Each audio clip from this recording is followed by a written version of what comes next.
Welcome to episode 14 of the CompTIA PenTest Plus training series, and in this episode we begin our journey into attacks and exploits. And up until this point we have done a good amount of preparation for the engagement when we spoke with the stakeholders and we set up the plan for the penetration test. And then we did reconnaissance and intelligence gathering to find out what the landscape is, what the scope is of the targets that we're going to be attacking.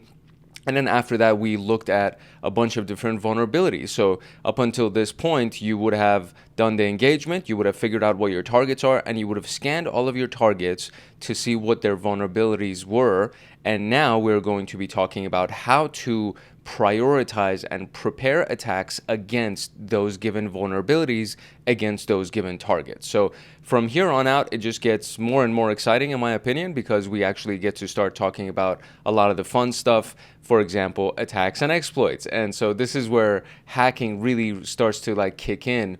But the strength of your attacks and your exploits truly relies on how good of a reconnaissance section you had, how much time you actually spent gathering intelligence and how much time you spent gathering the vulnerabilities. Because if you try to speed through all of that just to get to this point because you were really excited about doing exploits and attacks, you're most likely going to have to go back to the very beginning, because your exploits and attacks won't work if you have not gathered enough intelligence about your targets and the vulnerabilities of your targets. So that's very important. Everything that we've done up until this point is very important, and it pretty much makes the rest of our job either easier or harder depending on how much time and energy and care that we put into gathering intelligence and gathering the vulnerabilities against our targets. So that being said, once we've actually gathered the vulnerabilities, once we've identified the vulnerabilities, our job as pen testers is to prioritize the attack strategy based on risk severity, exploitability, and defense capabilities. And this ensures that the most impactful and realistic attack paths are chosen, leading to meaningful security improvements. And also, you're going to be limited on time. So, when you do a pen test, they're not going to give you all of the year to do your pen test, especially if you've been hired from a third party as like a contractor and you're here to do a pen test against this company, and then you get a month, maybe, if that. Sometimes it's like a couple of weeks. You get a couple of weeks to figure out whatever you can, and then the engagement is over. So that is also a really big variable when we're trying to determine where are we going to attack first, right? How are we going to prioritize our attacks? And the risk severity is a really big one. When you go through your vulnerability analysis and when you start scanning for vulnerabilities based on the CVE database and the intel that you've gathered around those vulnerabilities, you'll be like, okay, you know what? These are the highest risk vulnerabilities. These are the most severe, right? It has a critical severity. So this will be the one that we have to prioritize to attack first. And then we're going to see how easy it is to exploit it, and if they even have defense capabilities put in place. And if they do, how do we get by those defense capabilities? So all of these things go into your overall prioritization of your attacks, right? So how do you prioritize which target you're going to attack first? And then of course you would have to prepare the attack, and if you have to write the exploit or if you need to combine a variety of different exploits to make it happen, what is your approach going to be to this specific piece? And then as you complete your prioritization and preparation, the next series, especially for this module, in module 4, we literally have, I think probably a dozen different sections, because there are so many different attack types that we can go after. There are different exploit types that we can go after. So you need to prepare all of those things in advance so that you know exactly which mixture of these attack types you're going to use, and then you literally hit the ground and you go crazy and you start attacking. So in this section, we're going to talk about the prioritization of the target based on the Common Vulnerability Scoring System, the Common Vulnerabilities and Exposures Database, the CWE EPSS scoring, which are essentially another kind of not the most popular, but there are other ways to look at vulnerabilities and exposures and the scoring systems that can take place depending on the environment that you're in. And then we have identifying defense capabilities, and as a part of that would be how to get past those defense capabilities. That would be a part of identifying them. And then exploit customization and attack path planning, which really just sets the stage, right? It's the step right before you actually start attacking, which the customization of your exploits as well as the path, the attack vector that you're going to take and what route you're going to take to get into the target or get into the network, etc. So that is the outline for what we got for today. And now a quick note on how you can get access to this doc as well as the practice exams and the practice questions. To get the PenTest Plus notes, practice questions, and to join a supportive community of like-minded people like you, consider joining the Hackaholics Anonymous membership community. We have 4 tiers: the supporter, the agent, the guardian, and the master. And each tier gets their own Discord server and early access to content. The agent, guardian, and master levels will get exclusive content like line-by-line code explanations for how to create cybersecurity and PenTest Plus scripts, like exclusive downloads that they will get. For example, the notes document for this PenTest Plus and everything that I'm using for the lectures, as well as all of the practice questions and everything else that will go along that will be made for the scripts and everything else that we're going to be doing for the PenTest Plus training series. There will be free pre-made monthly Python automations that have to do with system administration, cybersecurity defense, as well as, of course, PenTest Plus and ethical hacking. And then there's going to be monthly live streams with me every single month, plus so many other things that you would get as a part of being a member of Hackaholics Anonymous in these tiers. To join, you can simply click the link in the description below, or you can go to our homepage and click the join button there, or you can go to youtube.com/@hankhackshackers/join, and you'll be able to join Hackaholics Anonymous. Now, without further ado, let us continue with PenTest Plus. Okay, so going into target prioritization. So based on the CVSS, CVE, CWE, and EPSS scoring systems. So the very first one, which is the most popular and the most well-known, based on my opinion. So this is just my opinion, but I think it's also statistically proven. So that's the CVSS, the Common Vulnerability Scoring System. This is a really big one. They taught us about this one when I was getting my CYSA examination, and essentially everything else after that always ties back to the CVSS, the Common Vulnerability Scoring System, and what the CVSS score is for a given vulnerability. So the CVSS assigns a numerical severity score, and it's a range, and then based on where it falls in this range, there will be an actual keyword that's attached to it. And then, if it's a 10, it's critical, right? If it's 0, it's informational. You don't even need to really worry about it. So it gives you this range between 0.0 to 10.0, and the vulnerabilities are based on exploitability, impact, and environmental factors. And then there's also going to be, okay, how is it going to impact confidentiality? How's it going to impact integrity, availability of the target? How easy was it for us to exploit the system? Did we need credentials to exploit the system? So it's like a full-on range of factors, variables that we look at to see how they ended up with that severity score. And you don't need to memorize all of the severity scores and all that stuff, but you do need to understand, and hopefully you really kind of memorize at least what the acronyms inside of the score stands for, so that you know what it means when they say, okay, was there credentials required, right? What was the impact on the confidentiality? All of those things. You should be able to recognize those elements of the scoring system. And of course, the higher the CVSS score indicates that the vulnerability is a high-risk vulnerability, and you always want to work from the top down. You want to work from the highest scores all the way down, and just based on how much time you'll have for your engagement, you most likely will not be able to finish everything unless they have like a really, really secure system and you only found 3 vulnerabilities, and so you get a chance to actually attack all of those vulnerabilities. But for the most part, you'll probably find a range of vulnerabilities, and your job is to go after the highest risk, the highest scored vulnerabilities first, and then work your way down. Here's the breakdown of the scores themselves, so the ranges of the scores, and this is based on the most recent version of the CompTIA PenTest Plus and the most recent version of the CVSS scoring system. If you actually go and Google the CVSS scoring system, you'll find that there are different versions of the scoring system, and so the numbers change, the ranges change, right? So working from the top down, if it's 9.0 to 10.0, it's critical. And so remote code execution or unauthenticated access is an example vulnerability that is critical. If somebody can actually execute code remotely on your system, that's a critical vulnerability that needs to be patched. And of course, that's a vulnerability that we want to exploit to have proof of concept to say, yeah, we were able to exploit this. This is a really, really big deal, and you need to patch it immediately. Then the next one is the high severity, and it's anything from 7.0 to 8.9.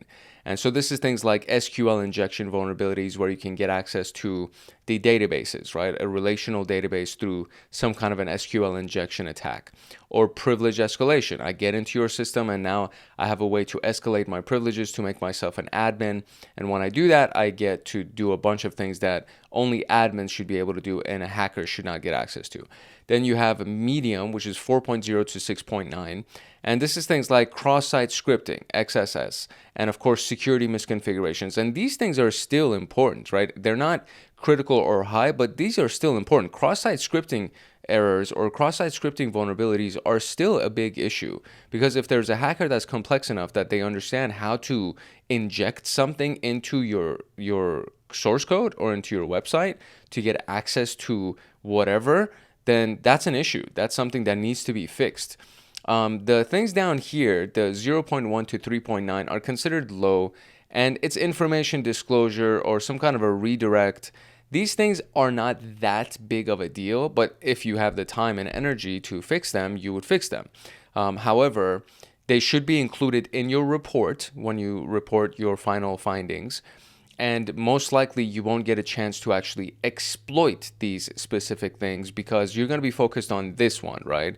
And you're going to be focused on this one. And if you have the time, you'll go into this as well. But these are the ones that more often than not have to be proven. You have to have some kind of proof of concept. You can't just scan it. I mean, you can scan the system and be like, hey, listen, based on the scans that we did with these 3 different tools, all of these vulnerabilities showed up every single time. So these are vulnerabilities that you need to address. We didn't have the time to, or maybe they didn't even want you to exploit them, right? Maybe they just wanted you to do a scan so that you can get them all of their vulnerabilities to them.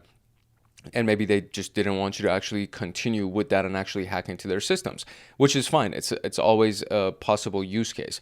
But if there is time and if they want you to provide proof of concept, then you do need to start from the very top, hack into it, get remote code execution, get unauthenticated access, SQL injection, all of these things, do them so that you can outline, this is what we did, this is the code that we ran, this is the port that we exploited, and then you put all of that in your report.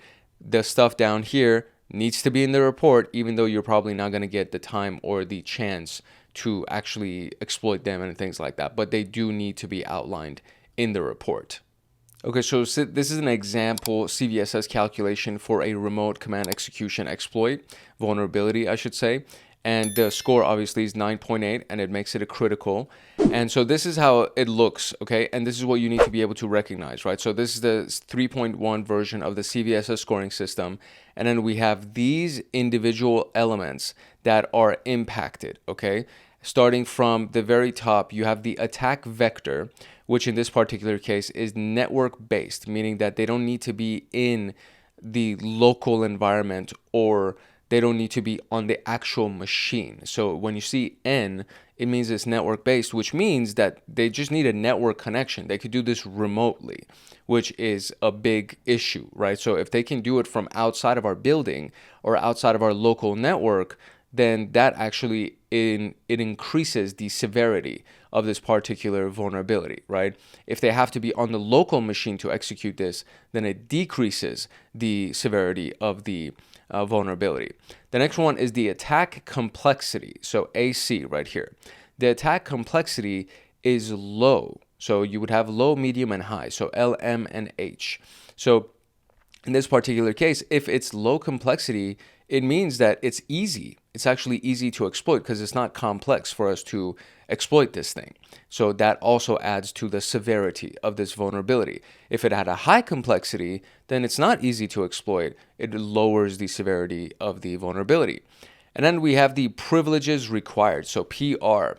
Privileges required will either be a no or a yes. And so the answer in this particular case is that there were no privileges required, meaning it's unauthenticated. You don't have to log in, right? You don't have to have user credentials to actually log in.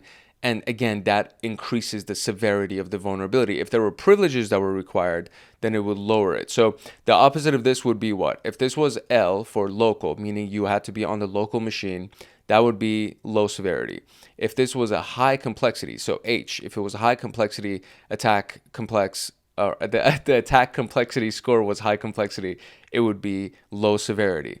If the privileges required were yes, you did need privileges to actually do this, you needed credentials to do this, then it would be lower on the severity. So you kind of can just based on what these things are and how they impact the ultimate severity score, we're like, okay, well, if we did the opposite of this, then most likely this would be the lower version of the severity score. And then user interaction, no in this particular case. And then the scope was, I think I have to actually find out what these two specific ones. So we're going to look at the full breakdown of this. This is kind of like an overview right now. These last three pieces are the confidentiality, integrity, and availability impact scores. And so confidentiality is high, integrity is high, and availability is high. Meaning if this is exploited, then your confidentiality of your systems, the integrity of your systems, and the availability of your systems are at high risk of getting manipulated, getting tampered with. You know, somebody can steal data, so it's no longer confidential. They can manipulate your files and your system source code because the integrity would be impacted. And then they can just crash your system, so your availability would be impacted. So these three are very, very important to understand. So if you see high on these three, that means it's not a good thing. So these should be low, right? L, or I think there's even a none. So N, meaning that there is no impact on it. So at the very least, it should be low. And then these things right here are also very important to consider as well. So the attack vector should be local, right? The attack complexity should be high. The privileges required should be yes, etc. But just to kind of give you like a full breakdown of this, we're going to actually look at what all of the potential options are for each one of these little categories and what each one of them really mean. We already understand what the attack vector, complexity, and privileges required are, but the rest of them, I just want to make sure I give you the full details of these as well, because it's been a while since I've had to break down these things. And from there, for the most part, by the way, when you actually use a tool to do your vulnerability scanning, this is the big thing that you're looking at. And then the tool will tell you, yeah, okay, these are the ones that are of note, and this thing that means that this could happen, and this means that this could happen. So the tool will actually tell you this. But obviously, you don't want to just rely on tools. So what we want to do is we want to really understand what these things mean and what the various options are. All right, so starting from the very beginning, right? So the CVSS 3.1 portion just means that this is the most recent version of the CVSS standard that's being used. Prior to this was 3.0. 3.1 is the currently the widely used version. 4.0 is the newer version. It's gaining adoption, but for the purposes of the CompTIA PenTest Plus PT0-003, the exam that we're actually studying for, this is the most widely used version, which is the 3.1 version. You're more than welcome to Google the 4.0 version just to see what the changes are, but it's mostly in the rankings themselves, not in how these details are interpreted. So the very next one is going to be, or the very first element was the attack vector. Now, in our specific example, the attack vector was network, right? So this means the context by which vulnerability exploitation is actually possible. So network means the vulnerability is exploitable remotely without any specific physical or logical proximity to the actual system itself. And these are the possible options, right? So network is the highest level. It's possible to exploit this from across a network, typically the internet, right? The World Wide Web, which implies that you can be remote. You don't have to be anywhere near the actual target physically. The next one is adjacent. The attack requires the attacker to be on the same local network segment. So meaning connected to the Wi-Fi, basically. They need to be in the building or right outside of the building and actually connected to the network segment or some kind of a logically adjacent network. So a VPN or an MPLS, which is harder to get access to the VPN or the MPLS because they're actually encrypted and they require credentials to get in. So it might be a little bit easier for them to actually be in the building or right outside the building, connected to the Wi-Fi somehow. That could be one of the possibilities. But as you kind of lower down here, right? So as you go from this one to this one, it lowers the severity because this is the most severe because somebody could literally be in a different country and they would do this. This requires that they're at least connected to your network via a VPN or they're connected to your network segment via Wi-Fi.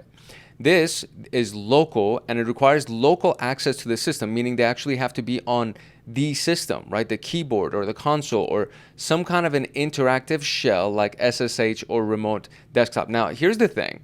This piece right here is a little bit tricky because SSH and remote desktop could be achieved via a network connection from a different country. You can actually secure shell your way into a machine and then now you're on the local machine, right? So that this technically implies that it could be done remotely. So even though it's local, it does not necessarily mean that they have to be physically present. Okay, so just keep that in mind. They need to be on the local machine. They need to have local access to the actual machine itself that's being exploited. But that local access can be done remotely, right? It's a little bit tricky, so just kind of be aware of that. It can't be exploited over a network remotely without some form of local access or social engineering, something that actually gets them on that system. And then the last one, the lowest level, is the physical level, meaning that it actually requires physical access to the vulnerable component, inserting some kind of malicious USB into it or tampering with the hardware. That would be like the possible options for the attack vector, right? So the one that we looked at had the highest severity, which is network. Literally, the person could be completely different location, different country, launching some kind of code, and they don't even have to actually be on the local machine through secure shell to be able to execute this, right? So that is the highest severity. The next one that we have is the attack complexity. So in our particular case, in the example that we looked at, the attack complexity was low. It describes the conditions beyond the attacker's control that must exist for a successful attack. Low means that there's no specialized conditions that are required and the attack can be performed easily and reliably. So the complexity of the attack is low. Now the possible options here are low or high. That's basically it. That's all we got. So there are no specific preconditions required for exploitation, or they are easily met and the attacker can expect repeated access. This is the low complexity level, and if it's a low complexity level, it's high severity. Just keep that in mind. If it's a high complexity level, means that specific preconditions or specialized access is required to do this exploitation, and the attacker might need to overcome specific conditions like race conditions with a narrow window of time that they have to meet, or gathering extensive reconnaissance to be able to pull off the attack, right? And these are just some examples of increasing complexity. There's a lot of different ways to be able to increase the complexity of an attack vector or the attack that needs to take place against your system. It's just that we need to know that the attack vector, the AV value, needs to be high in order for the attack to be low severity. If the attack vector is low, the attack complexity, my apologies. The attack complexity needs to be high for the severity to be low. The attack complexity needs to be low for the severity to be high, okay? So that's what we're talking about so far as attack complexity is concerned. Now we're moving on to privileges required. So privileges required in this particular case are none, right? So basically you don't need credentials to do any of this. So the level of privileges that the attacker must possess prior to successfully exploiting it, a value of none, means the attacker does not need any special authentication or authorization. So none is the highest severity. The attack requires no privileges or access to launch the attack. Low means that the attack requires basic user level privileges. So any kind of a user essentially, but they do need some kind of credentials, right? High means that they require administrative root or similar high level privileges. So if there's no privileges required, that it's a high severity. If it's high privileges required, that means it's a low severity type of an attack, right? Now, user interaction is none. So you either have none or you have required. Now, in this case, we had no user interaction required, meaning is there user interaction beyond what the attacker is required to exploit the vulnerability? So a value of none means that an attack can actually proceed without any human interaction. So somebody having to click on a link or somebody opening a file from an actual legitimate user, right? So if a legitimate user is required to interact with your attack, that means that yes, there's user interaction required. But if they don't need to click on a link, like literally if any user, if they don't need to click on a link or they don't need to open a file, that means there's no user interaction required, which means that the exploitation can be successful just by running it, getting into the system. If there's user interaction required, the attacker actually has to do something, right? Other than the attacker, right? A user other than the attacker has to do something. A low-level user, high-level user, doesn't matter. But a legitimate user from the actual company, from the organization, needs to do something in order for this attack to work, which increases the complexity technically, right? And lowers the severity. So if there's no interaction required, high severity. If there's actual interaction required, that's a low severity type of an attack. The scope is what we were looking at. The SC was the one that I wanted to get clarification on. Scope changed means that whether the vulnerability, when exploited, can actually impact resources beyond the security scope controlled by the vulnerable component. A value of changed means that the vulnerability is one component, the vulnerability in one component can directly affect resources in a different security scope, meaning an application vulnerability allows the attacker to gain control over the underlying operating system. So that's what that means. So if the value is changed, means that the vulnerability in one component, so in one part of the system, the vulnerability in that one part of the system can actually affect a lot of the other resources in a different security scope, in a different part of the system. So the possible options would be unchanged, which means the exploit vulnerability only impacts resources within that same security scope, within that same component, and the attacker's privileges and control remain within the boundaries of that component. If it's changed, means the exploited vulnerability allows the attacker to go beyond that one component and go into the rest of the scope or the rest of the system assets, the rest of the network assets. So in this particular case, if it's unchanged, it lowers the severity. If it's changed, it increases the severity of the attack. And that's what scope does, right? So the values for scope could be changed or unchanged. Then we get into the confidentiality impact, integrity impact, and availability impact. And we've covered this in great extent when we started the PenTest Plus training series. We've talked about this a lot, so I'm going to kind of brush over this. So confidentiality means whether or not the confidentiality of the information is at risk or the confidentiality of the system is at risk. So if there's none, and I knew there was a none value, so if there's none, that means there's no impact on confidentiality. If there is low impact on confidentiality, some limited data disclosure is possible, but the attacker does not have control over what information is obtained. And if there's a high impact on confidentiality, there's a total loss of confidentiality that's possible, and all information within the impacted component is disclosed. Same thing goes for integrity, right? So integrity has none, low, or high as its possible values. And again, so our example that we looked at, it had a high value for confidentiality impact. For integrity, it also had a high value for the impact on the integrity. This means the integrity of the data. So meaning that there is a total loss of integrity, you can actually modify any and all data within the impacted component, right? You can alter the data. You can impact the integrity of the system. So if there's none, meaning that there's no impact on the integrity, you can't do any kind of alterations. If it's low, that means there's some limited type of modification of the data that's possible, but the attacker doesn't have full control over the modification. If it's high, there's a total loss of integrity that's possible. All the data within the impacted component can be modified or deleted by the attacker. So you can see how this actually increases severity, right? So if it's none, low severity. If it's high, really bad impact on the severity. And then there's the availability, right? So the impact on the availability of the impacted component, right? So if the value of high means that there's a total loss of availability that's possible, a value of none means that there's no impact available or no impact on the availability of the system. They can't crash the system, basically. So if high means that they can actually have a total loss of availability, that means they can actually crash the system.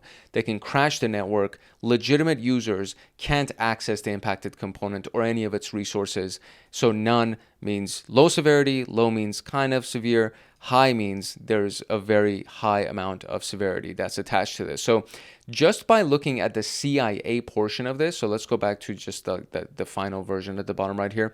This was our full example, right? So just by looking at the CIA portion, if you see high, this is a big deal. This is something that needs to be addressed because the impact on confidentiality, integrity, availability is all high. And then you look at these series of complexities and attack vectors and privileges required, and you're like, okay, well, there's network attack vector. The guy can do it from a different country. Attack complexity is low. They don't have to do much to pull this off, and there's no privileges required. So you look at this, I look at this, right? This is the way I look at these scoring systems. I look at the CIA and I'm like, okay, they're all high, or let's say they're all none. If they're all none, it's not that big of a deal, right? Then you look at this, and if these are all high severity values, then you're like, okay, these are all high values, these are all high values, we are at big risk right here.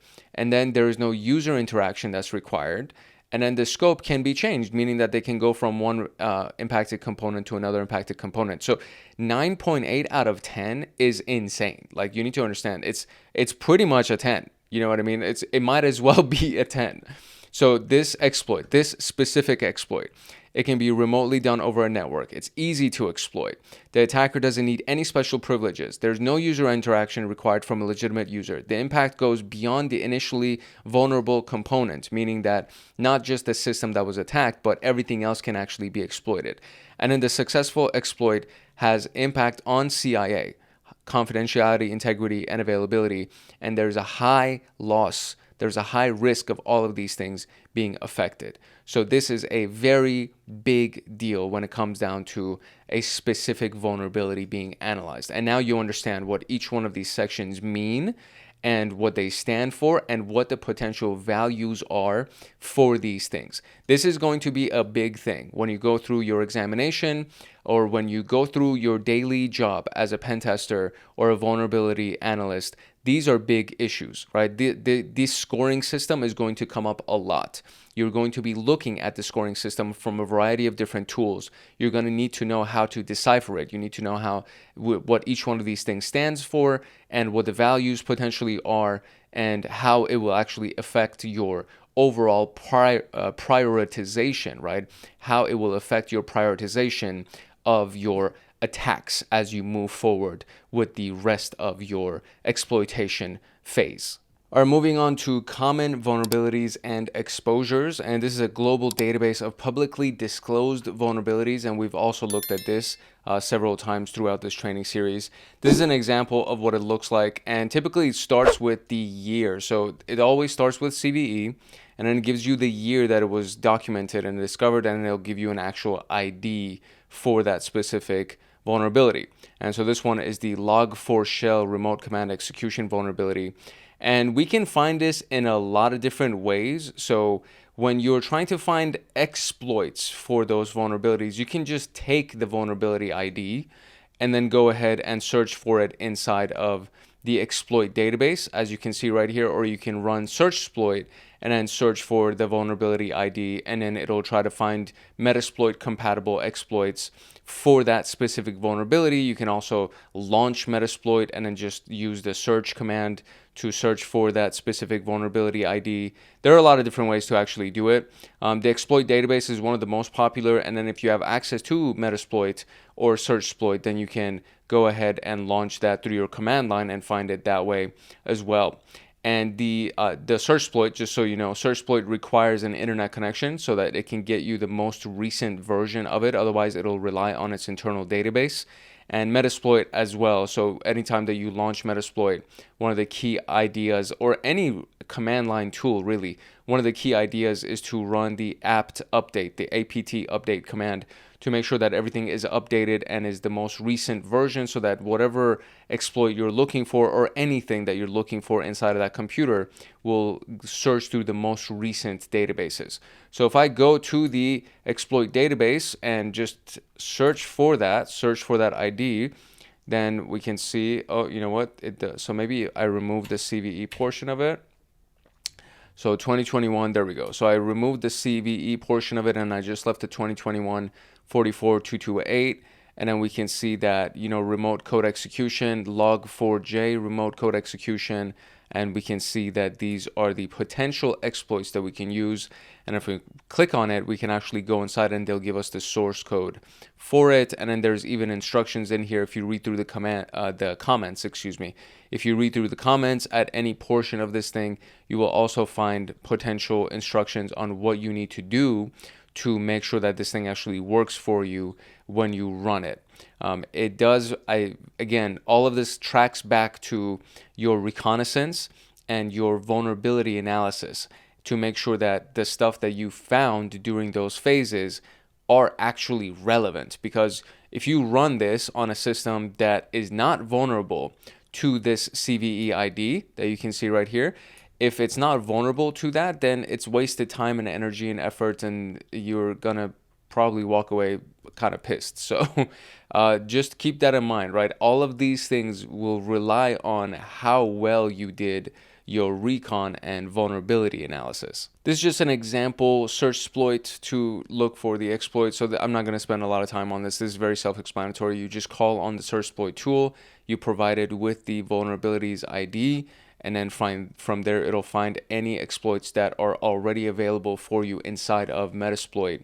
And the reason why Metasploit is so popular is that, unlike having to go through the exploit database and then trying to find out whether or not that code of the exploit that I just showed you, whether or not that actually works for the vulnerability that you need, if you just use search exploit or Metasploit search, whatever, if you use that, whatever it finds for you as an exploit can just be modified real quick with the target IP address, your local host IP address, and any other key pieces of information. And then from there, you just click run, and then it'll just go. You'll type out run, you press enter, and it'll just start running, and then it'll try to get into it for you. It'll try to launch that exploit for you. So there's a very, very big reason why Metasploit is such a big popular tool inside of the world of penetration testing and hacking in general.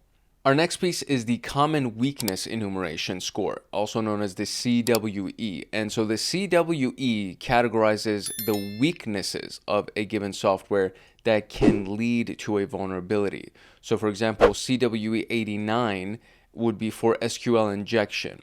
79 is for cross-site scripting. 287 is for improper authentication. And these are weaknesses, right? Weaknesses that lead to vulnerabilities. And these are things that can be exploited. And typically, they're not the direct end target of the exploit, but they are used to plan the attack the attack vector or the path that you're going to take that will end you up with your final exploit and your series of techniques that you would end up using. So you would identify common patterns in application vulnerabilities, and then you would map a CVE to the underlying CWE to find related weaknesses. Does that make sense? So you are trying to find for this, right? So if you know that the software has a weakness to SQL injection, okay, what CVEs can we find? What actual vulnerabilities can we find that are tied to SQL injection? Okay, we found the vulnerabilities. Now let's go and try to find exploits that match those CVEs.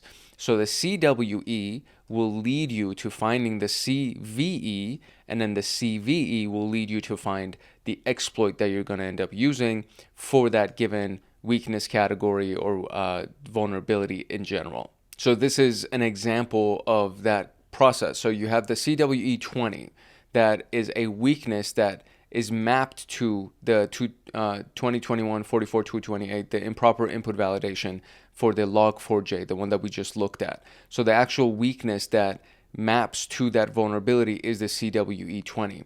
The weakness that maps to the OS command injection vulnerability for Apache struts is 78, and it leads to 2017 5638. And then we already looked at this one that was on a previous portion, which was the 287 CWE, which is for authentication bypass on Citrix ADC. And so this maps to this vulnerability specifically. So these are actual vulnerabilities that have been documented, and all you need to do is find a matching exploit that would potentially exist.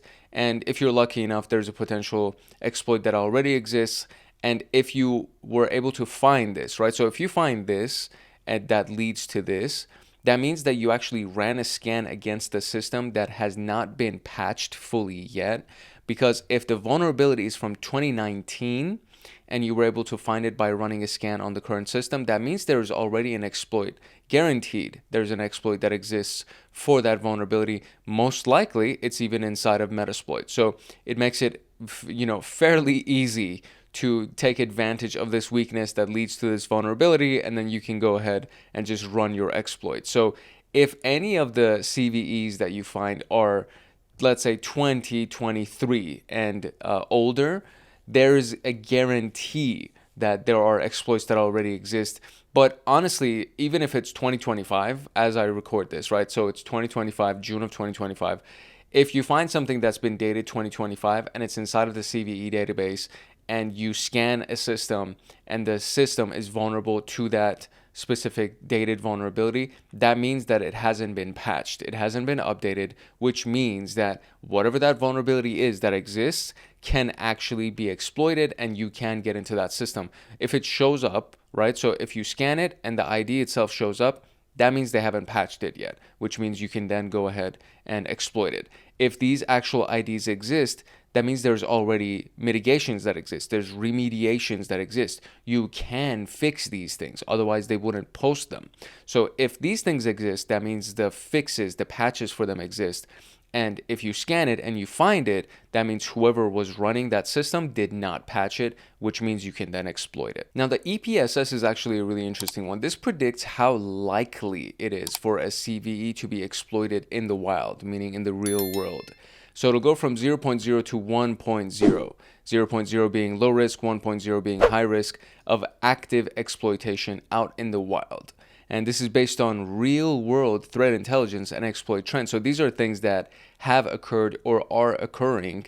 And so this is where the scoring system kind of kicks in. So the prediction of how likely it is for that CVE, that vulnerability, to be exploited in the wild. And the way that we would use this specific scoring system is to combine it with the CVE itself. And so if we know that the CVE is something that is a high risk or a high severity CVE, and it has a high EPSS score, meaning that there is an actual high probability that this thing is going to be exploited, that means that this is the one that you're going to target first, right? So you say combine CVSS plus EPSS for a realistic risk assessment. So the CVSS score that we looked at and everything that you saw, if you saw that CVSS score had a 9.8 for the one that we were looking at, and then we would look at what the EPSS score for that specific vulnerability is, and that one is a 0.95. That means that that's a pretty likelihood that that specific vulnerability is going to be exploited, which means as a pen tester, you should target that and you should try to exploit that. So you prioritize the vulnerabilities that are actively actually being exploited in the wild. So this specific one, 9.5, right? This one, 9.0, and this one has a 3.0. So based on these three, right, comparing these specific three right here, obviously this would be the one that gets the highest priority. This would be the next priority. This would be the next priority. And you can go look at the CVSS score of these vulnerabilities to try to see what their scores are and then how likely it is for them to be exploited. So if you ever wanted to see what the CVSS score of a specific thing is, a specific vulnerability is, you can just go Google it. You literally Google it. You go to the NIST database. It's always the first link that pops up, either the first or the second link, because the second link is also the MITRE database. So you can use either the MITRE database or the NIST database. Either one works. And so if you go to the NIST database, you will see the detail of it, and then it gives you a description of it, etc.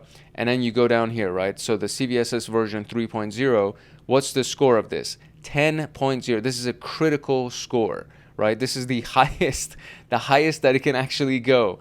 And then it gives you the actual vector itself and the breakdowns of it. Based on the 4.0 version of the scoring system, we don't have anything for it, which is why we just rely on the 3.0 version, or the 3.2 version, I think is 3.2, 3.3, whichever one we're on. So based on this version, this is a critical vulnerability. Okay, great. So this is the critical vulnerability for this. So now we go back and try to find the EPSS score of this, right? So EPSS score of that vulnerability, and the exploit prediction scoring system is available for us as well. And just based on the AI search, it says the EPSS score of this vulnerability, also known as log4shell, is approximately 0.974 out of 1.0. So this is a very high probability of exploitation, with a percentile of 999, meaning like that's literally the highest that it can go. So 9.74 is pretty damn high, right? So when you just find the EPSS score combined with the actual CVSS score, then you're like, okay, you know what? This is the one that we're going to target. This is the one that we're going to go after as the first attack, and then we're just going to work our way down. Okay, so you've now identified all of the vulnerabilities, right? You've identified the exploits that you're going to end up using. You have prioritized your attack to see which exploits or which vulnerabilities you're going to exploit first, right? Which weaknesses are you going to attack first? So the next thing that you need to figure out is the defensive capabilities of your target system. So before you actually launch the attack, you need to know what their security defenses are. And if this is a white box or like a gray box type of a penetration test that you're doing, you're most likely going to be informed, hey, we do have an intrusion detection system, we do have a SIM, we do have a security operations center, like all of these things. Or they'll tell you, yeah, I don't have anything in place, right? That could be a part of the questionnaire that you put them through just to see what their defense systems are like. And that would be like the first thing. It's like, oh, you don't have any defenses in place? Okay, we need to put some defenses in place. It's kind of like a basic thing, right? But understanding what the defenses are will also help you try to navigate what your path is going to be to exploit those specific vulnerabilities that you just found and prioritized in the last section. So the first one is the IDS, IPS, and firewalls. So intrusion detection systems or intrusion prevention systems are very common. Firewalls are pretty much a given. They come pre-installed in most, if not all, operating systems. So firewalls are very, very common. Intrusion detection systems detect, and intrusion prevention systems protect. So what they do is they actually block traffic. So an IPS will actually block traffic, very similar to what a firewall will do. They can block the attack traffic. So there's something that needs to be accounted for when you're going through a system or when you're trying to attack a system that has a firewall in place, which it's always a good idea to just assume, right? Just assume that they have a firewall in place and account for that, because you don't want to get caught with your pants down. A lot of people don't have IPS or IDS systems in place. It is common, so it's becoming more and more common, but firewalls come pre-installed on systems. So you just got to assume that there's always a firewall in place. And then if you really want to just go into it as prepared as you possibly can, then just assume that there's also an IDS or some kind of an IPS in place as well. If you want to verify, right, so you assume, but then you also just want to verify, you can use a variety of different tactics to see if there are web application firewalls or just firewalls in place, what types of services are actually running on a given port. And it's kind of tough to run these types of commands to see if there is an IDS in place. But again, it's safe to assume, right? It's a good idea to assume that there is versus assuming that there isn't and then kind of being caught with your guard down. So Nmap is a really, really good one. Nmap, again, is one of the first things. And through your reconnaissance, right, we already went through an extensive reconnaissance section. So through your reconnaissance, you would have already documented by running the service. So this is the service version detection that you're running. So by running that version detection, just to see what types of services are actually running on these ports, which are the HTTP and HTTPS ports, just to see what exists on here, but also through this scan, you will also see if it's been filtered, meaning that there's a firewall in place, or if it's not filtered, right? So if you get a filter response from Nmap for any of the ports, just assume that it's because it's behind a firewall. If you get anything other than open or closed, you can just assume that it's sitting behind some kind of a firewall, okay? So Nmap is a really good starting point, and it's something that you always do through your recon activities anyways. So if you just did good documentation, if you did good note taking while you were gathering your intel, you will probably be like, oh, these ports are actually filtered. There's a high chance that they're sitting behind a firewall. Another version of doing this is just by running a simple curl command. And if you run the curl command on your target, and then you go ahead and grep for the server line. And grep is just search, right? When you use grep inside of the terminal for any kind of a Linux or Unix system, you're going to search for a given keyword. So from the results from here, because when you do a curl on a web page, you're going to get a really big output. Typically, depending on the web page, you're just going to get a bunch of source code. HTML, XML, maybe even JavaScript is going to be returned to you. And so from all of that code that's going to be returned to you, you're going to need to find the lines that are most relevant to you. So when you grep for the server, or a line that actually has the keyword server in it, you will most likely pull the HTTP header. And then in that HTTP header, there's going to be some kind of a giveaway that says, oh, you know what, there's this specific service in place. And then you can, again, just take the output of this, right? Take the output of this, go to your favorite AI and paste the output and be like, hey, based on this output, could you recognize anything that would be considered a web application firewall? And then it'll tell you yes, or it'll tell you no, because sometimes web application firewalls have acronyms inside of the headers because they know that people are trying to scan to see if there are web application firewalls in place. So they will do some kind of an acronym, and instead of putting the actual name of the software or the firewall itself.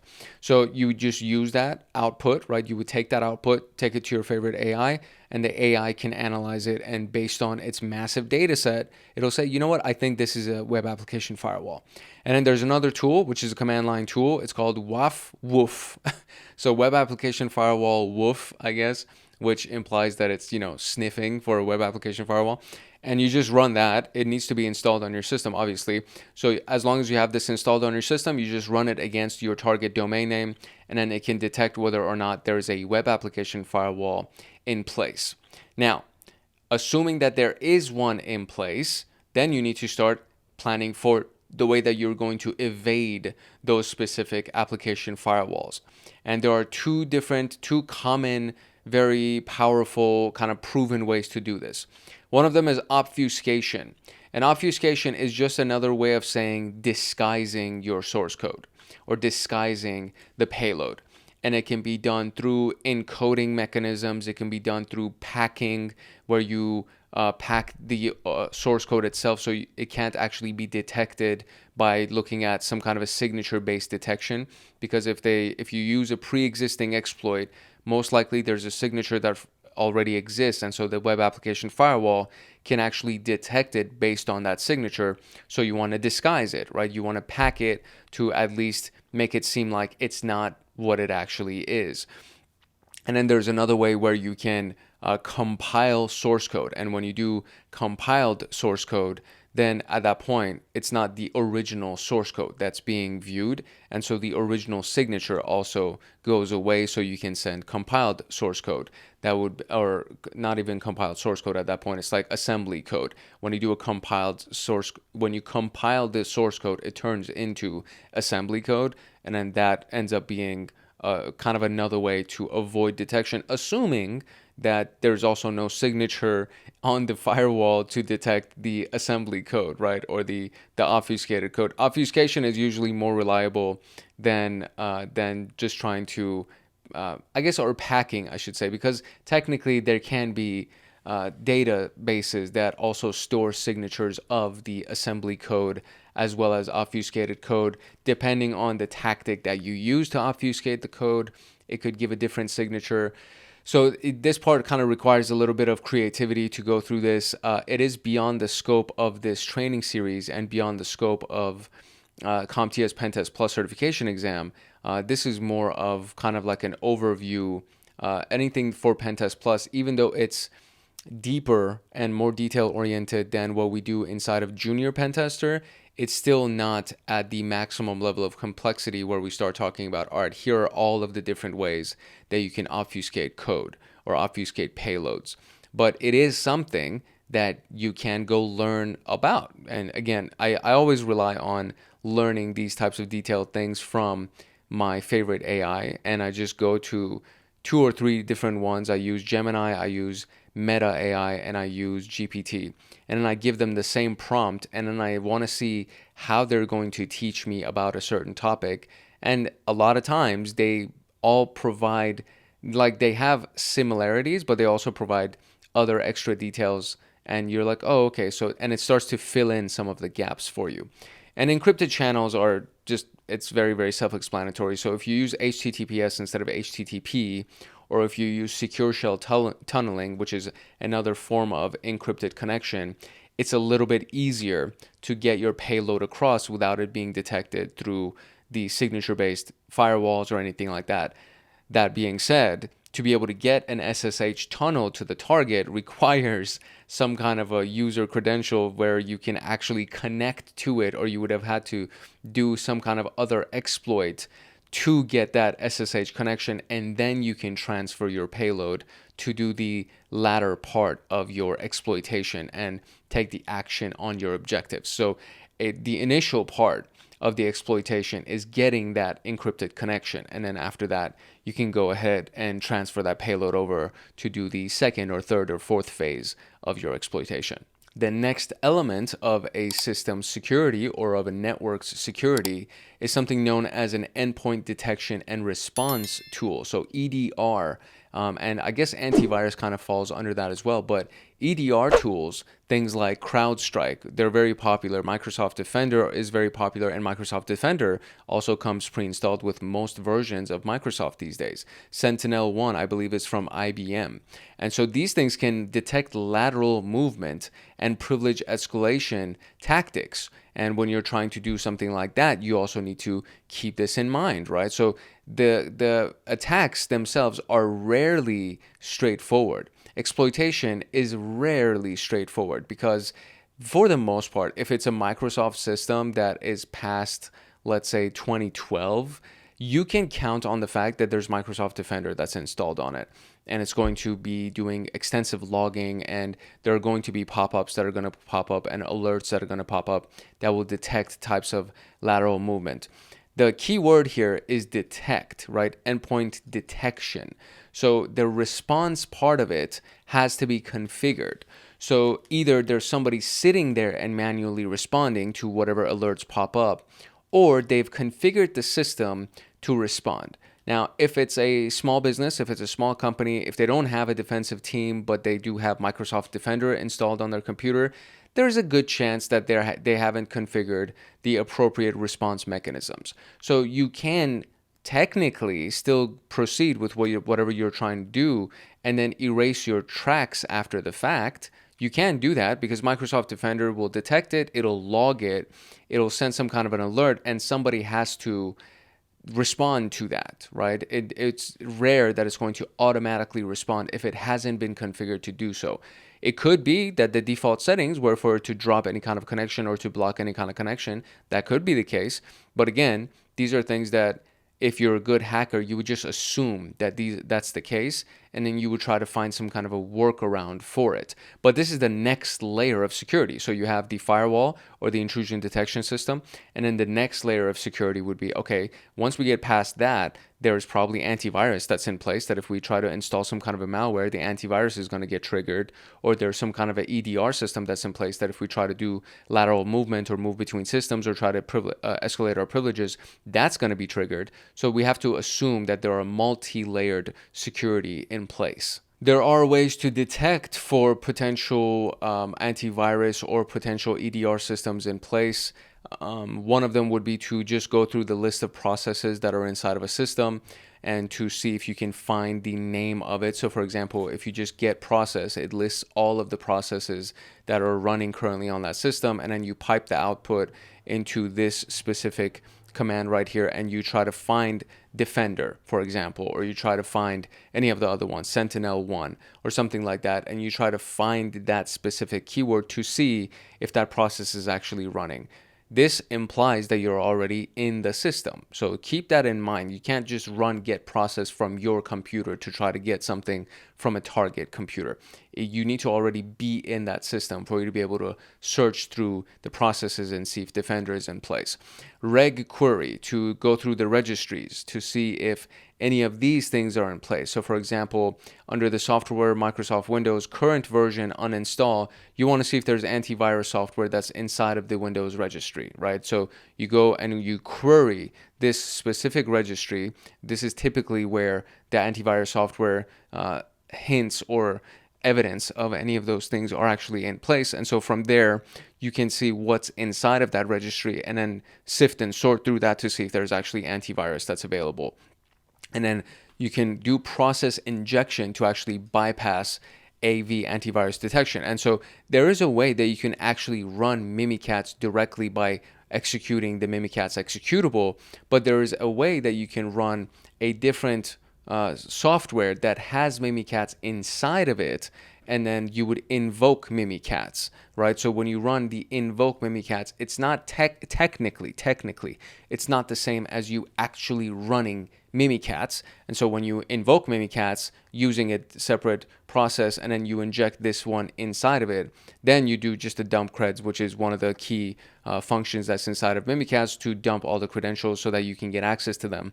That's kind of another way that you can bypass antivirus detection. There are a lot of different ways that you can bypass antivirus detection. Again, this is beyond the scope of this specific video, and we are going to go as deep as we possibly can into all of the future techniques, because as we go further along the exploitation series, which is currently where we're inside of the exploitation module right now.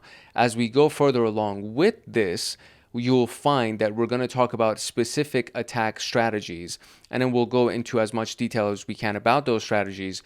But each one of those strategies is technically a masterclass. You can spend hours upon hours, days and weeks and months practicing to master those specific strategies, and you would still have to get even better after the fact, because there's constantly patches that are coming up for every vulnerability that's exploited. So these types of things are continuous and it's never ending.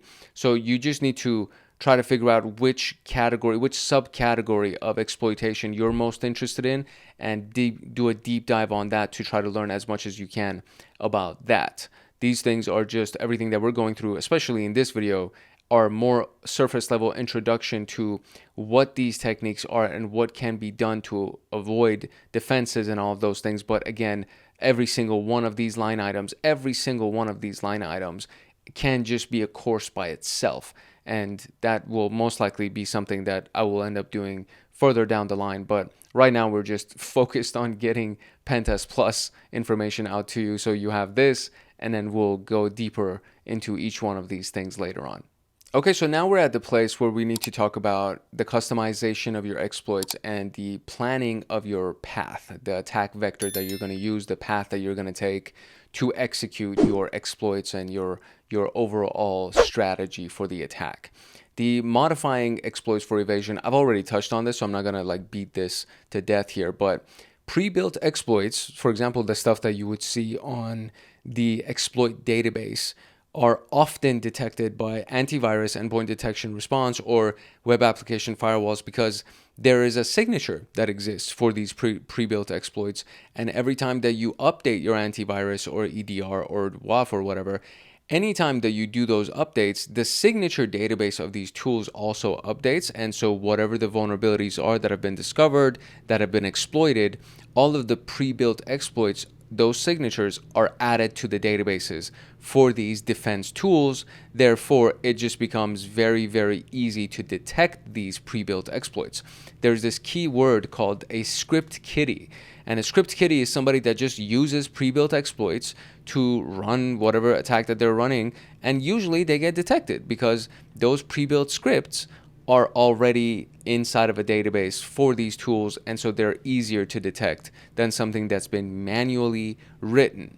So if you don't want to manually write something from scratch, the next best thing is to modify that exploit to make sure that you actually are stealthy and you can actually execute without being detected. So to be able to modify the exploits, you can run a variety of different tactics, and obfuscation is one of the key ones, and it's very common. So base 64 encoding can be done to obfuscate, and then when it's in the system, you can actually decode it so that the command itself can actually run. And then you can do script injection using PowerShell, You can modify the shellcode to evade signature-based detection, and the modification of the shellcode doesn't have to be super complex. It's just usually any kind of modification changes the hash value of that file, and then from there, it also changes the signature-based detection, assuming that it's a decent enough modification. It doesn't need to be crazy. It just needs to be some kind of legitimate modification, something that's been done to change the hash value and the overall structure of the shellcode. You can use staging payloads to actually execute your payloads in multiple steps, so it breaks down the payload in multiple steps. Therefore, the signature no longer applies to that one completed payload, and so if it is executed in multiple steps, each one of those steps would then have its own technical signature and hash value and all of those things, and there's a good chance that those things don't exist already inside of the signature databases for these defense tools. So what we can see, this is just one example of this, where we encode a reverse shell in base 64 to evade antivirus. So the original command itself is this, right? So the reverse shell is netcat, and it's going to execute a bash shell, and it's going to go to the attacker's IP address on this port, right? Very, very common netcat reverse shell command. So this command is now stored inside of this variable. But what we need to do now is encode this, because this is technically the plain text version of it. So then we create an encoded variable, and the value of this is going to be this piece right here, or actually not even that. I think it's this piece right here. This is the value of that, where it actually converts to a base 64 string the text itself, and it's going to take the value of this, right? So we put the variable that we just created right here. It's going to take this variable and it's going to encode it to base 64. And then when it lands, so when this full script is ended up in wherever target location it is, it's then going to decode it. So it's going to come from base 64, and then it's going to take the encoded string and it's going to decode it so that it converts back to this command right here, and then it executes, and then you have now bypassed antivirus detection, because this full thing ends up being a script that ends up being launched. So instead of just this command being launched, you now have a complicated string or a complicated script that is being launched that's going to encode something and then decode it, and then the end result is that it's still going to run this command. It's just that this command for sure has some kind of a signature that's going to be detected by intrusion detection or antivirus. So what we have done now is we've encoded and decoded the thing, and now we can actually run it. So it's technically the concept is not that complicated. You have the command, you encode it, and then you decode it, and it runs. The complicated part of this is that you need to know PowerShell. Like, this is all done inside of PowerShell. So if you don't know how to create PowerShell scripts, that's probably a good skill to learn. And that is beyond the scope of this specific video. So it's just another one of those things that if you wanted to learn how to create these types of scripts, you can do anything, right? So you can go and put any kind of command here, because if you put this inside of an AI, it's going to say, okay, well, what you're trying to do is not permitted and I can't do that for you, whatever. So you can put anything inside of this value right here to turn that into your command.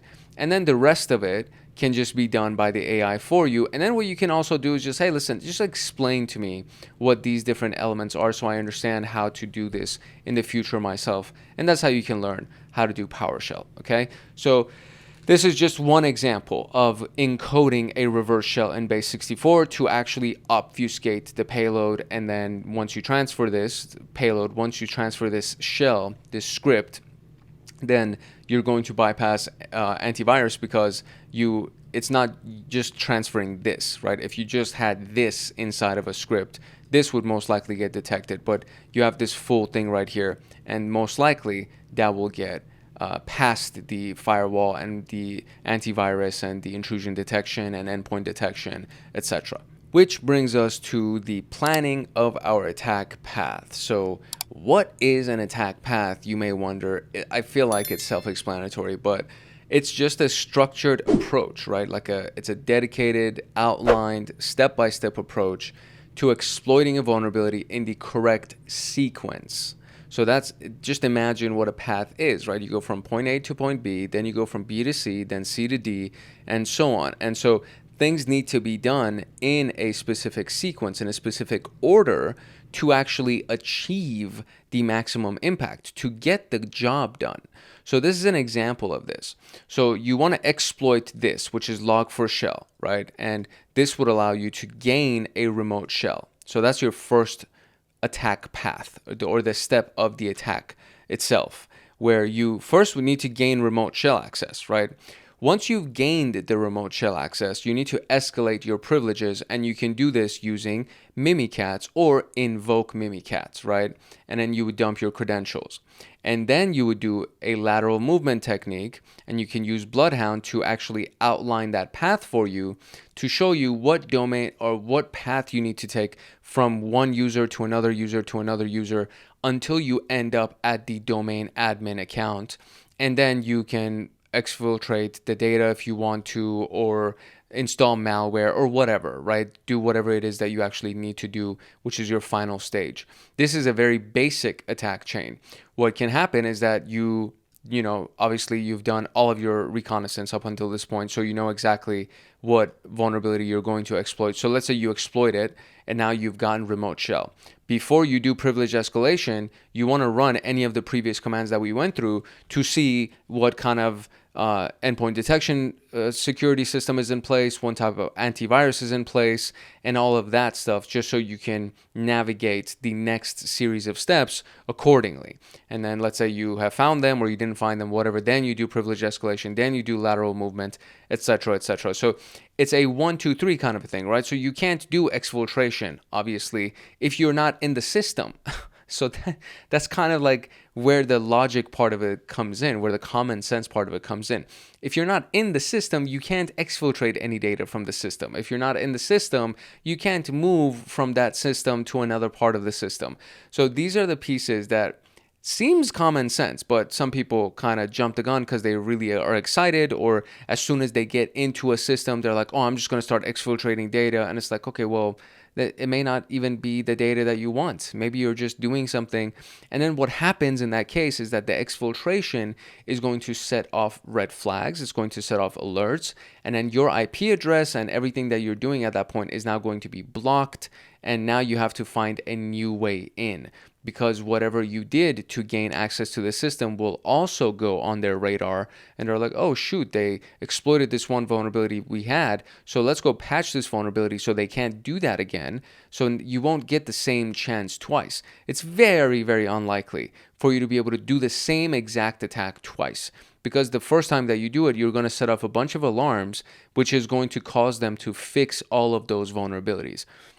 So keep this in mind. If you're going to go in once, you need to do it right, and then you need to execute everything in the proper order so that you can get all the things that you need done, because after you're gone, you're going to get blocked, all of the patches are going to be applied, and the system will no longer have those same vulnerabilities. And this is just like a super freaking basic example of how you can visualize your attack path using the Bloodhound tool. So you need to first initiate it and actually get into the console for Neo4j.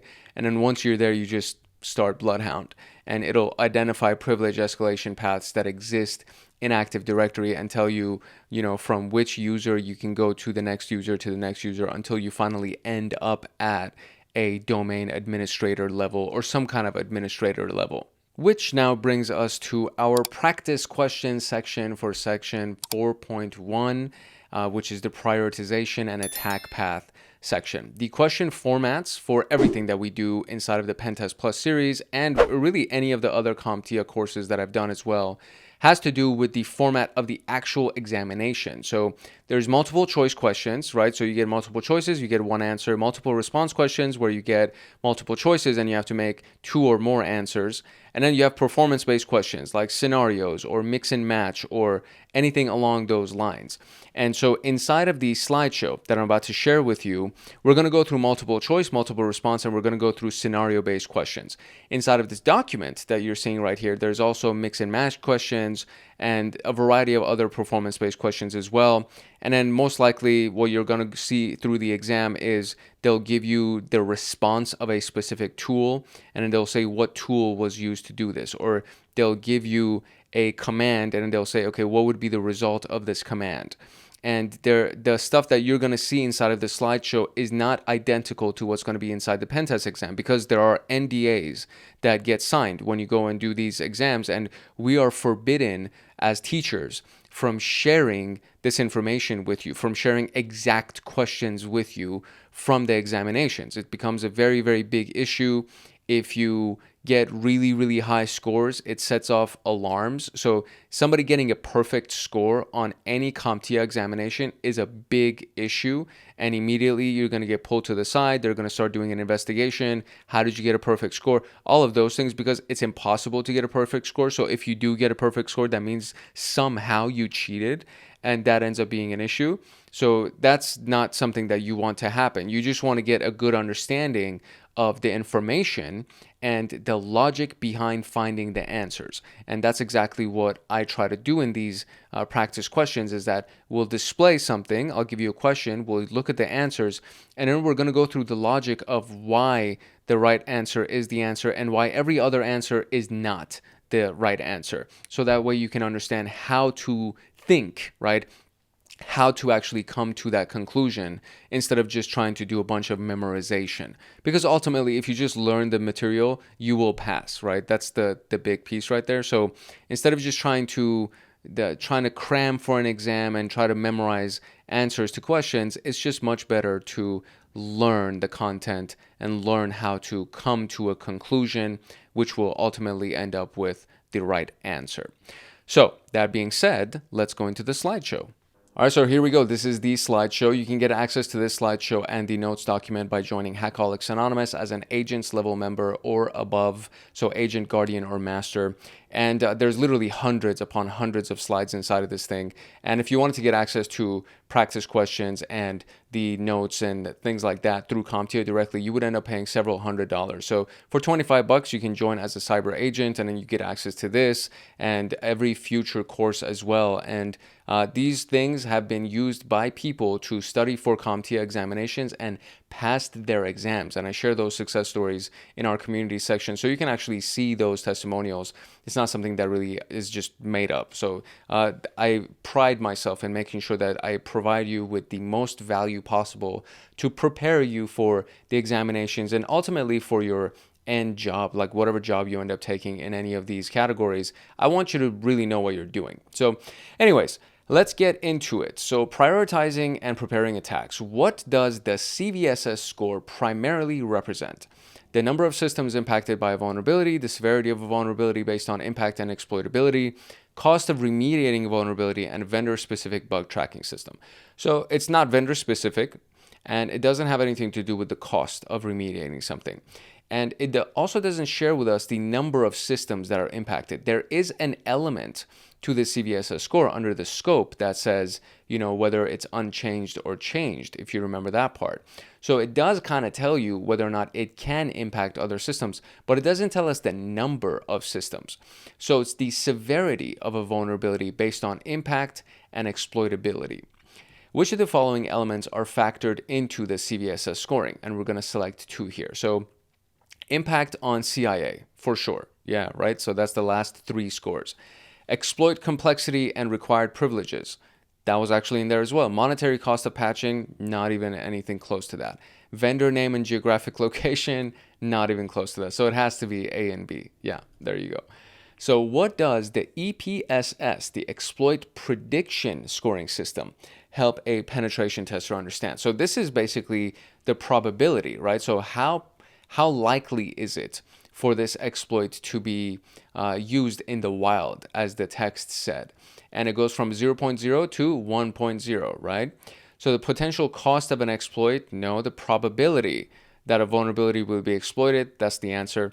The company's patching schedule, no. The success rate of a phishing campaign, no. So the probability that the vulnerability will be exploited in the wild, in the real world. Why is it important to identify defensive capabilities before launching an attack during a penetration test? Great question. So to avoid detection, triggering alerts, or disrupting business operations. It's pretty solid. To exploit the weakest system regardless of security posture, that could be an answer. Determine physical security procedures at entry points. I mean, if you're doing a physical pen test, this would be an answer, yes. But we're mostly talking about the digital technical pen tests. And to choose the correct license, that has nothing to do with it. So any of these answers can actually be debated to be the right answer. I think the best one, the most obvious answer, is to avoid detection, triggering alerts, disrupting business. And that's kind of the big hint that I'll give you is like, go for the most obvious answer. If you have to convince yourself of why another answer could possibly be your choice, that's probably not the one. So go for the most obvious. And to me, the most obvious is A. So yeah, there we go. To avoid detection, triggering alerts, or disrupting business operations.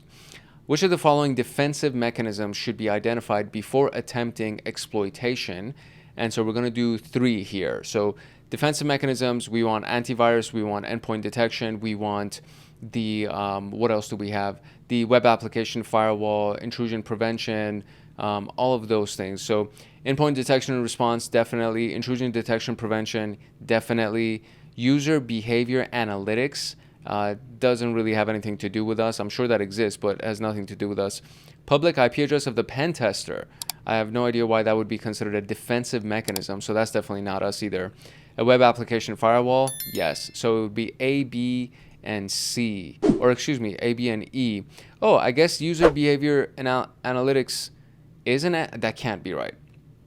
I think maybe that's like one of the potential options, but again, the most obvious to me would be the EDR, the IDS, and the web application firewall. So A, B, and E would be the most obvious if I had to choose 3, right? Because sometimes they will give you a series of answers that could be correct, and so if you did ABC, technically that should be fine. If you did BCE, that should be fine technically. But the most obvious, right? I'm just going to keep going back to that.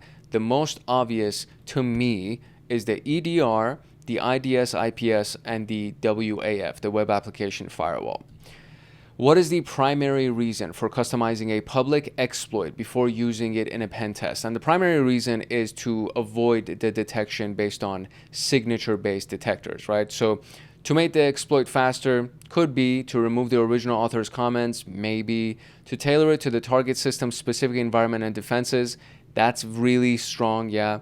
To publish it to the exploit database, not really. So the answer that I thought is actually not even here. So C is the most obvious to me in these series of answers.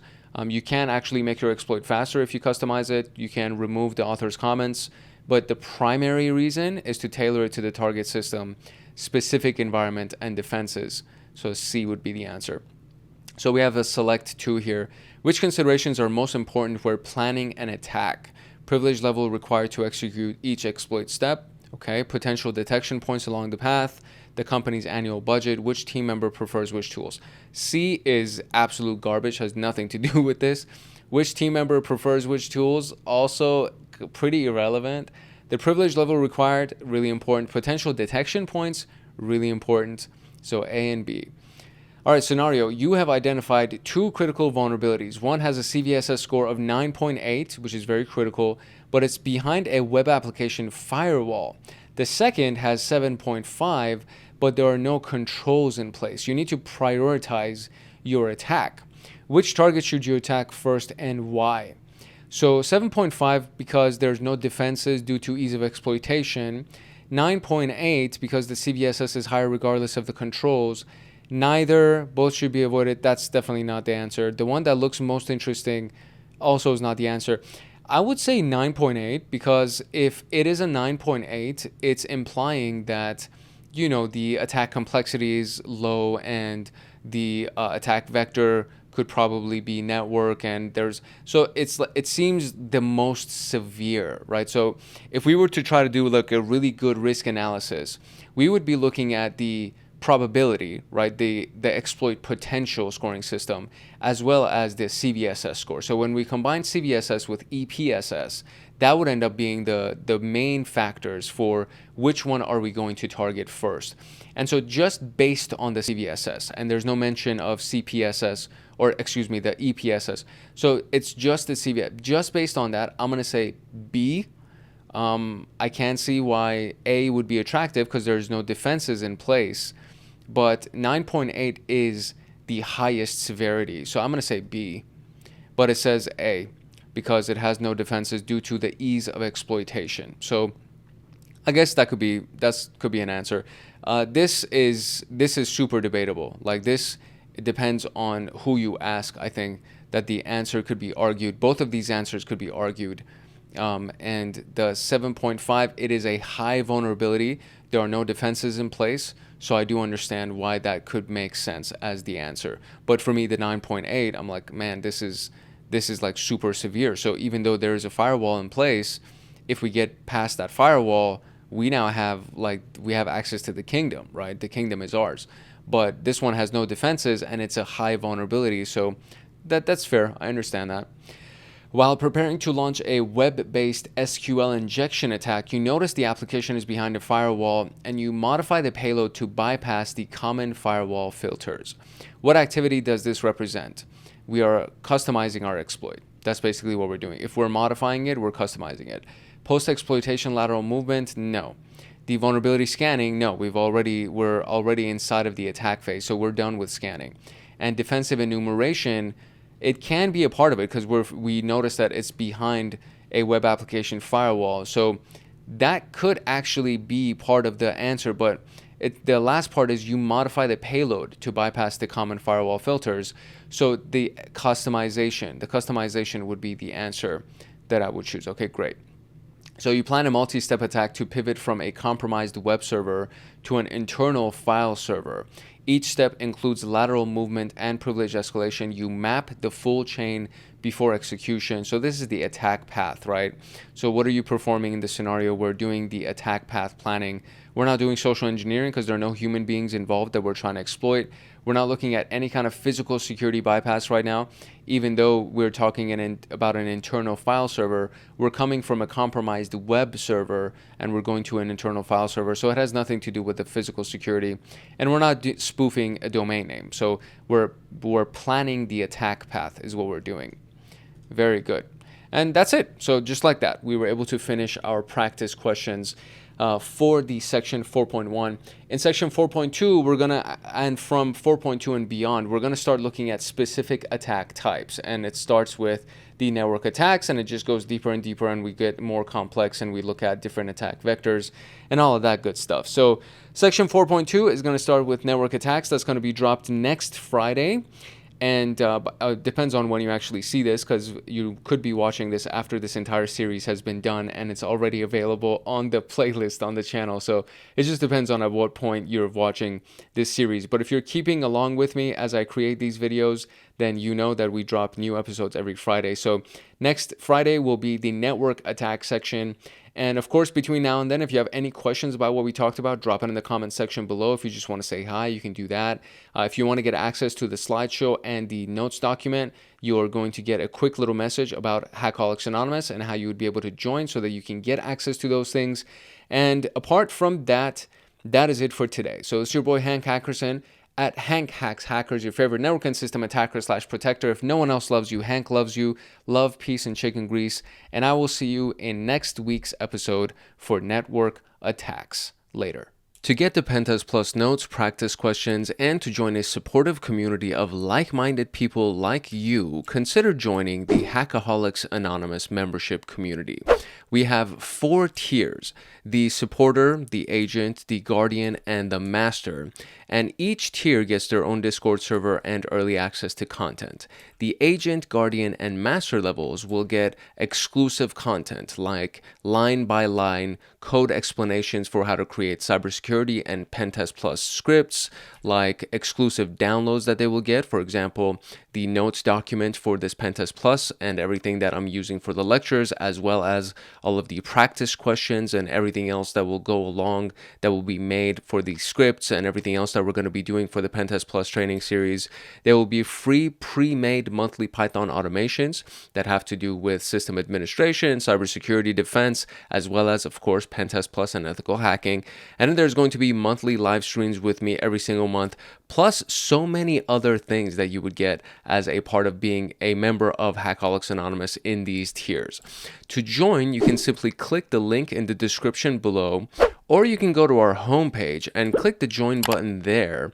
Or you can go to youtube.com/@HankHacksHackers/join, and you'll be able to join Hackaholics Anonymous.